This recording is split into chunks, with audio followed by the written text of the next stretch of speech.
My name's Kevin Hicks. Welcome to my YouTube channel, The History Squad. Now today we're back in my home country of England.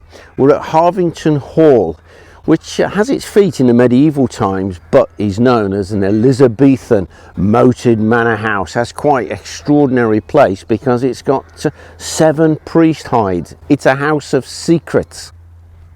Before we go in, I thought I'd mention the fact that this is a fully moated manor house. In medieval times, you'd often have houses where they would quarry around the outside for building materials, and then it would become the moat. But this is both a quarried moat and also it's naturally fed. So this, once the water filters through the actual sandstone of the house, it fills an internal well, which we'll have a look at later. And in the day, that water was nice, fresh and clean. It's still pretty good today, but I'll show you that later on. Now, the reason they had a moat, it was for defense, basically. One of the amazing things about this house is it's been changed around and the windows don't make sense. If you have a look, you can see it's all what we call in England higgledy-piggledy. And look at that, more higgledy-piggledy windows. This house doesn't make sense. But then again, it's not meant to make sense. This is a house that's built to confuse those pursuivants, the priest hunters. There's a bit of a clue. This is an Elizabethan Catholic house. You had a priest in here, you had to hide him. It's sad really, you know, during the reign of Elizabeth I, it was illegal to celebrate Catholic Mass. Although strangely, being a Catholic wasn't. Now Humphrey Packington, who inherited Harvington Hall in 1578, was a staunch Catholic. He was a recusant, meaning he refused to attend the Church of England service, and this cost him a lot of money because he was heavily fined for not attending the church services. So to continue to practice his Catholic faith, he had a number of priest hides built throughout the hall so that any resident priest could be hidden if the place was ever searched. So we're at the entrance, we're going to cross over the moat. Let's go inside, take a look at this house of secrets.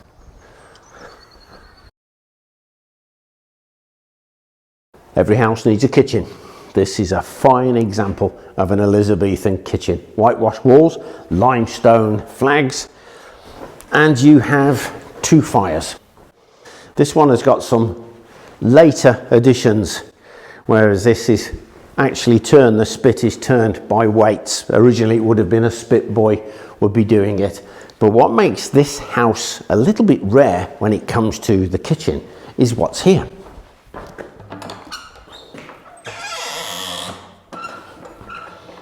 It has an indoor well. Now this is moat water. Let me drop this down.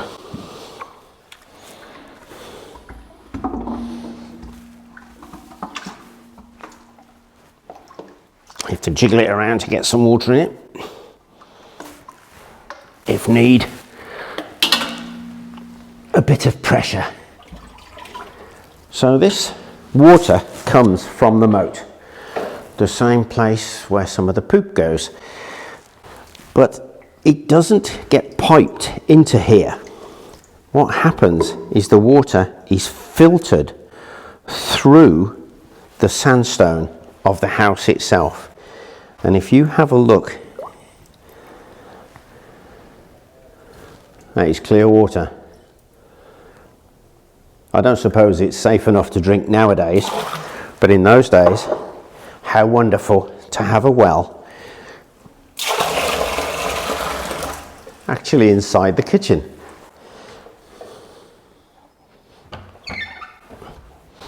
I've never seen another one of these.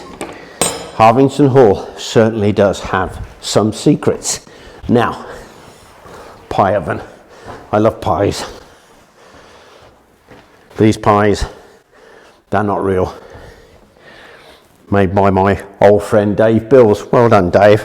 Pork pies, you can't beat them. But there was a priest hide above this, accessed from another part of the house. So many secrets locked up. So you imagine somebody trying to search this house.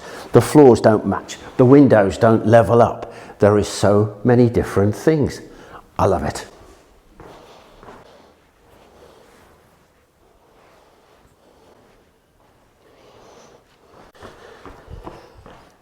If you come with me, I'll show you that priest hide above the oven.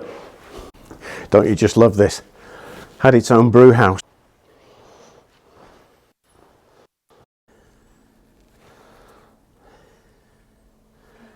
And what they've done is they've taken a few bricks out so that we can actually see inside the priest hide, which was accessed further up. Wow. This was one of the smaller priest hides, but the good thing about this one is it was warm, being just behind the pie oven. So we're just going inside Lady Yates's bedchamber. This is complete. Let's have a look. Mary Yates was the daughter of Humphrey Packington and was the last member of the Packington family to ever live at Harvington Hall. She died in 1696, aged 85.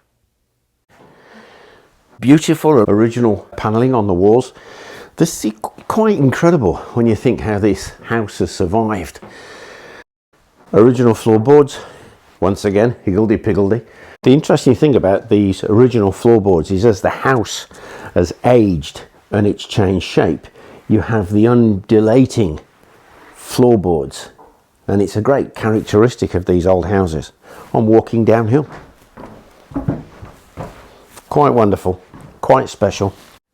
And you take a look in here. This isn't just a bedchamber. It had its own ensuite, its own privy.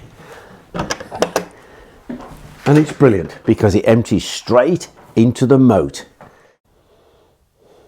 It doesn't pong.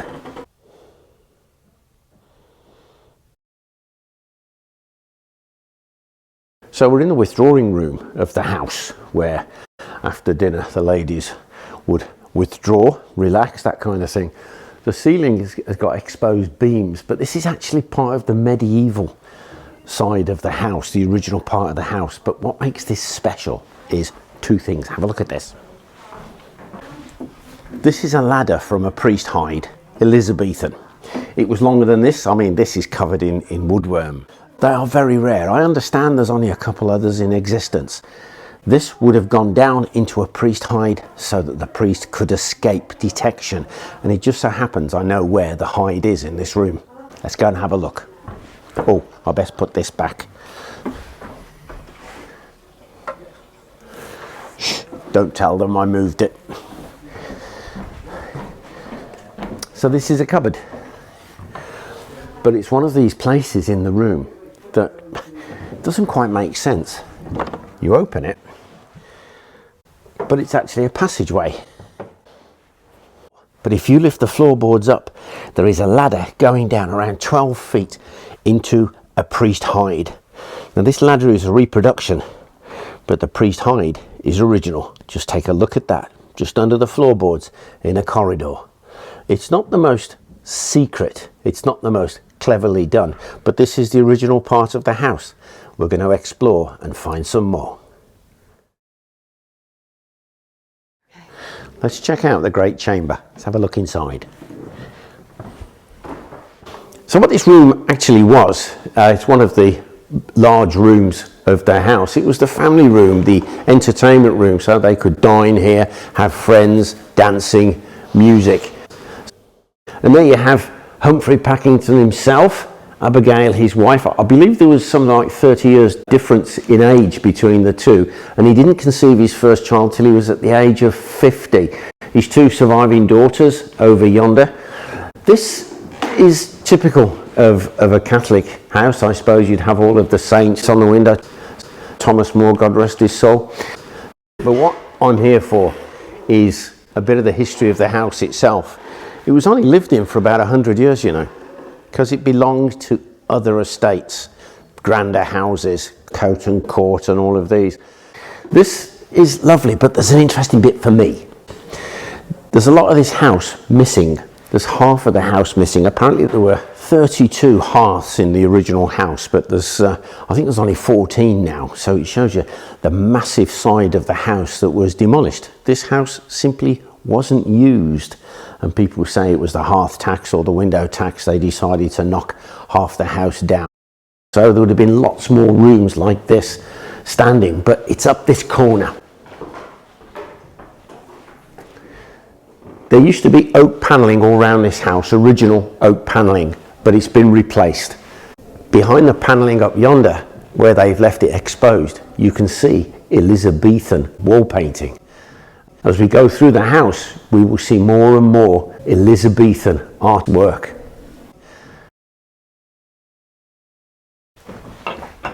Now, we're in the mermaid passage. Quite something. You have a look straight ahead.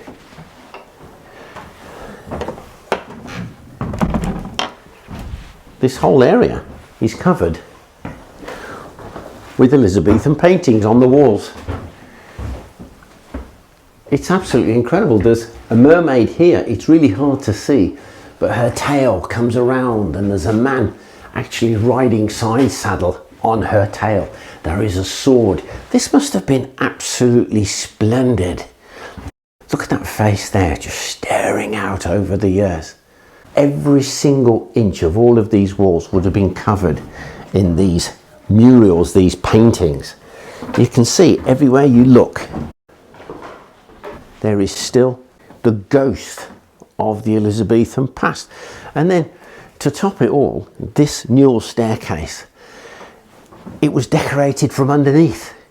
And I've never seen one like it anywhere else, where they've decorated all of the underneath. In the day, this must have been so bright, so beautiful to walk up. So we're going to go into a little tiny room, which was possibly Humphrey Packington's closet, his office, but it's known as Dr. Dodd's library.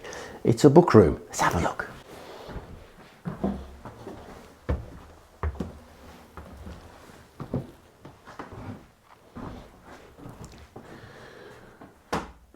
Something that amazes me about these places, look at the carpenter's marks.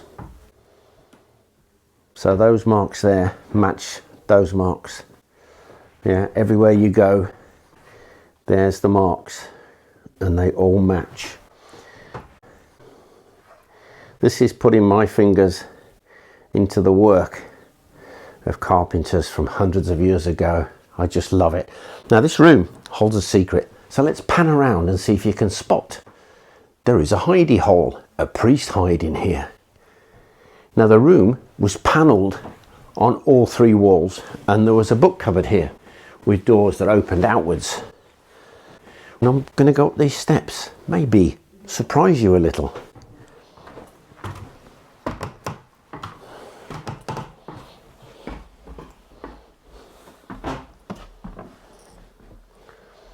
All the panelling on all of these walls, but there is a hide.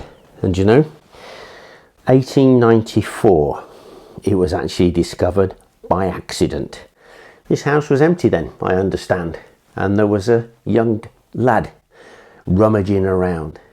The other side of this wall there is a cupboard, and he noticed there were some loose bricks, but when he looked through the gap he noticed there was a stool or something. So he came round here, he took the loose panel off the wall and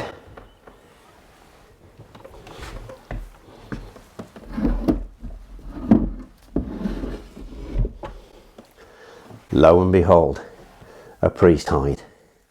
And this is quite incredible. So the window on the left there is the back of the cupboard where the little boy removed some bricks and then saw inside the stool in the corner. He had discovered the priest hide. We tried to get me in there, but unfortunately I don't fit. I am too broad of chest, my archer muscles, or was it the donuts that I like nowadays, but in fact I wouldn't fit. Now if you look at this beam, it would have fitted exactly. The mortar would have been shaped so that when this was closed, locked from the inside, so it's solid, you wouldn't have been able to move it. And of course it had panels on the outside anyway. You see, it's understood that this was one of the priest hides built by a chap called Nicholas Owen. He was an illusionist in his own right, and in fact to this very day he is the patron saint of illusionists, so I understand. But what he was a master carpenter who could change the shape of the house on the inside, and you wouldn't realise that just behind here there was a priest hide, where a priest would be secure. Imagine that. So you look into a cupboard and it finishes, but you don't know that there is actually a room, a complete room behind it. He was a master of his trade. Captured, well, he wasn't captured, he surrendered. There was a search at a house, 1606, and he was tortured to death in the Tower of London. He would not let any of his secrets or any names of co-conspirators, because what it was, the Elizabethan age, the great between the Catholic and the Protestant church. It had become illegal to hide a Catholic priest in England, and that's punishable by death. And also it became illegal to hold Catholic Mass. Such was the religious hatred and the religious intolerance. But that's a whole different subject. We're here to look at the house. Now have a look in here. I'm inside a cupboard. This is the cupboard where the boy found the loose bricks, and when he looked through, he saw the stool inside the priest hide. Have a look. You can just about see the entrance, and if a slim enough priest can slide in, he's got plenty of room to sit and try to relax while the house would be searched.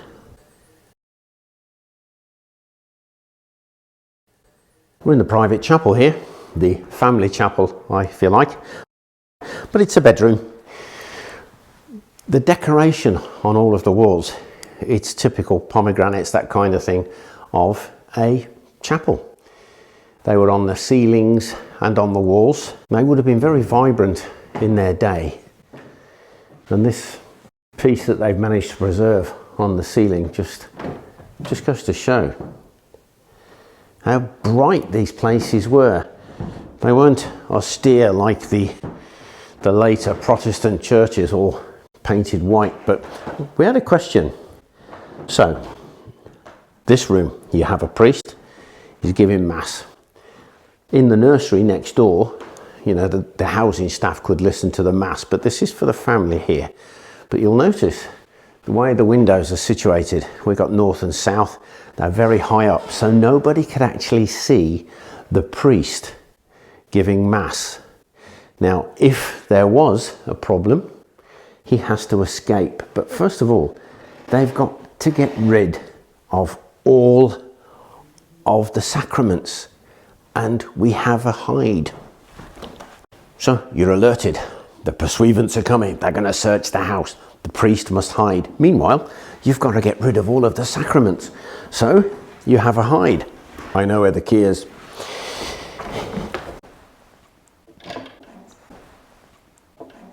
You simply open this up, put all of the sacraments in there,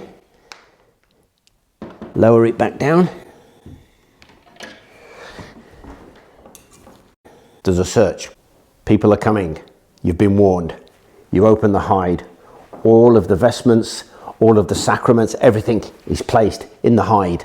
The floorboards are down, but this is just a cupboard, a sideboard of some kind.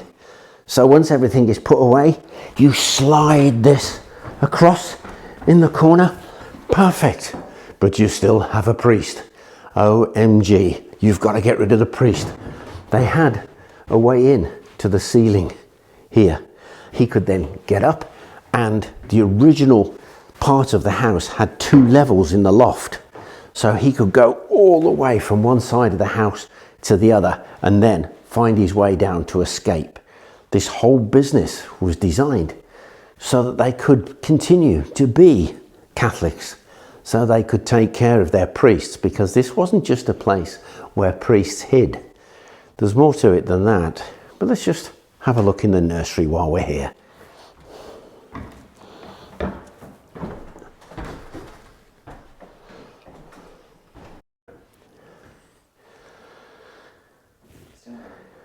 So although they call this the nursery, it was the community or the communal chapel where people could come off the estate to practice their religion, their Catholicism.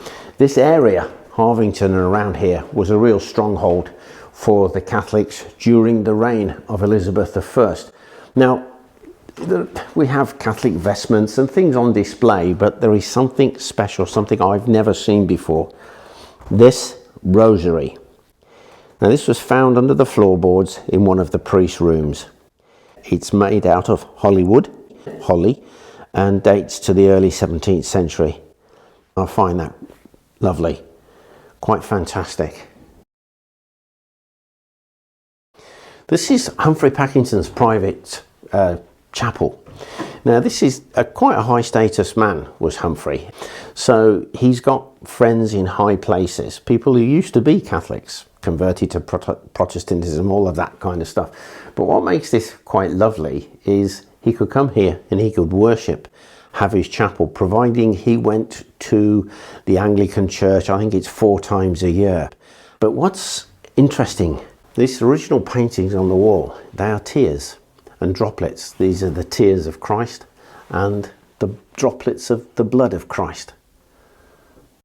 So we've just come out of the small chapel, and what's really interesting is a recent discovery by the manager here, Phil. This is, it's so faint. There's the headdress, there is the face, the lips, the nose, and then the royal scepter coming down. We believe this is a drawing of none other than Queen Elizabeth I herself. And what the perfect place to put it, because although Humphrey was a loyal Catholic, he was also loyal to the Crown of England.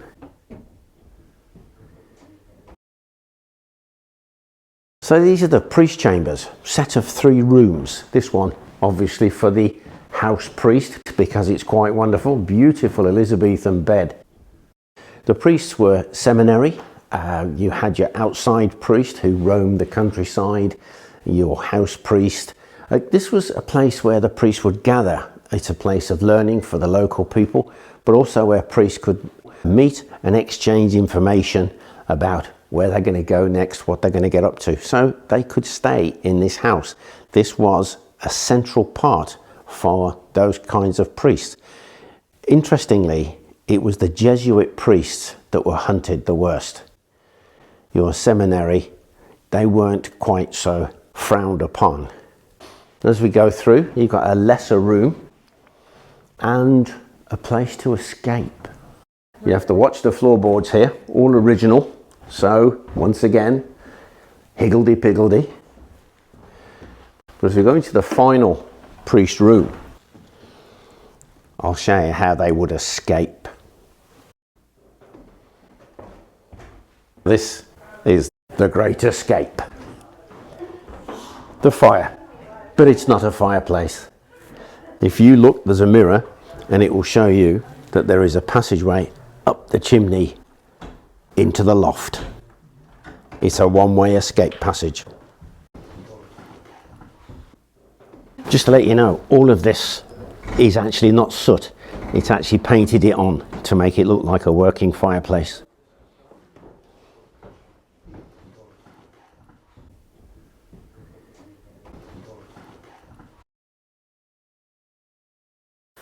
So we're at the top of the grand staircase, and it's quite magnificent, but this isn't the original.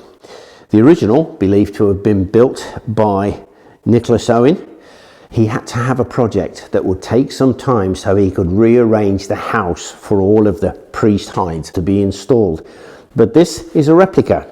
The original was removed by the family, the Throckmortons, and he's now in the house at Coton Court. So if you want to go and see it, it's not far from here. But he left behind something. The last secret that I'm going to show you, and I love this. Let me just park my hat. It's obviously what it was built for. You're walking up the steps, have a look at this. It is actually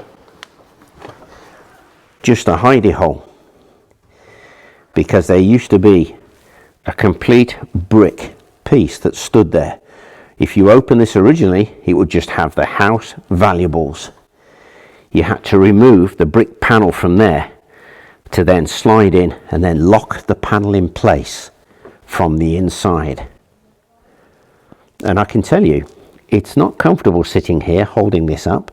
So if you were a pursuivant or his men and you're looking at this here with the family valuables in it, trying to hold up these heavy stairs, all you would see is that brick back and the valuables.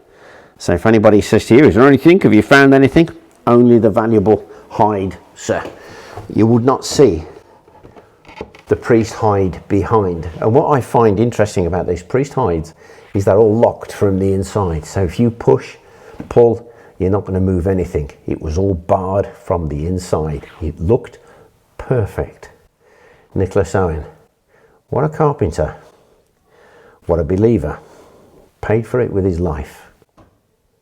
One thing I find fascinating about Harvington Hall is, even though it is this house of secrets, it has all these priest hides, there are no records of it ever being searched, and yet houses nearby were regularly searched. And this may be down to the types of priests that frequented this house.